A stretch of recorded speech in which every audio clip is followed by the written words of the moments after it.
Katica Janeva ngriti dyshime për 5 persona në aksionin e radhës të saj në emrin Fortesa. Ata dyshohen se kanë shkatruar pajisje për ndjekjen e komunikimeve të drejtorisë për zbulim dhe kundërzbulim. Edhe atë me njëherë pasi njëri nga ta akuzuarit në lëndën puç pranoi se bisedat e përgjuara janë bërë me pajisjet e policisë sekrete. I dyshuari i parë në këtë rast është shefi i drejtorisë së PEST, Goran Gruevski, person për cilin dje gjykata refuzoi t'i bastiset shtëpia. Ndërkaq tërë natën prokuroria speciale nuk mundi ta gjejë për ta privuar nga liria. Sipas prokurorisë speciale, ai ka keqpërdorur pozitën zyrtare dhe ka falsifikuar dokumente zyrtare. Се работи за предмет кој што во конкретниот случај навистина сложен. Преземени се голем број действија на извршување и извршени се повеќе кривични дела. I dyshuari i parë për shkak të fshehjes së personave të tjerë të cilët pa autorizim kanë përdorur sistemet për ndjekjen e komunikimeve të DSK-s. Gojarishti ka urdhëruar personat udhëheqës të njësive organizative në suazat e sektorit për mbështetje operative teknike të operacioneve, ku për dorëzimin e njoftimit për gjendjen e pajisjeve materiale teknike në DSK.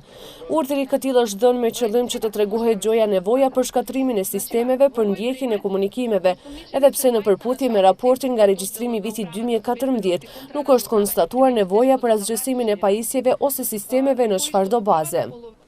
Një muaj më vonë, sipas prokurorisë speciale, në kundërshtim me ligjin janë bërë komisione të cilat më pas kanë miratuar akte për shkatrimin e pajisjeve. Pajisjet janë shkatruar 2 herë me radhë në 2 hekurishte. Çdo gjë është regjistruar dhe dokumentuar, por më pas ky material është asgjësuar. Në gjithë këtë proces dyshohen edhe 3 persona të punësuar në DSK dhe Ministrinë e Punëve të Brendshme, për të cilët kërkohet të merret pasaportat, u shqiptohet ndalesë për largim nga vendbanimi dhe largimin e tyre nga aktivitetet e caktuara të punës. Në këtë lëndë dyshohet edhe ish-ministria e Brendshme Gordana Jankullovska për shpërdorim të pozitës zyrtare, pasi ka marrë pjesë në kërkesat për shkatrimin e pajisjeve. Për të nuk kërkohet paraburgim, por t'i merret pasaporta dhe të mos ketë drejt të largohet nga Shkupi. Fakti që pajisjet janë shkatruar, sipas prokurorisë speciale, nuk do të thotë se nuk do të gjejmë prova se kush ka realizuar përgjimet. Откако секторот за правни работи и човечки ресурси го прима овој допис од 16.3.2015, Procesi parahetimor zhvillohet për përgjimin për atë se kush ka përgjuar në Republikën e Maqedonisë.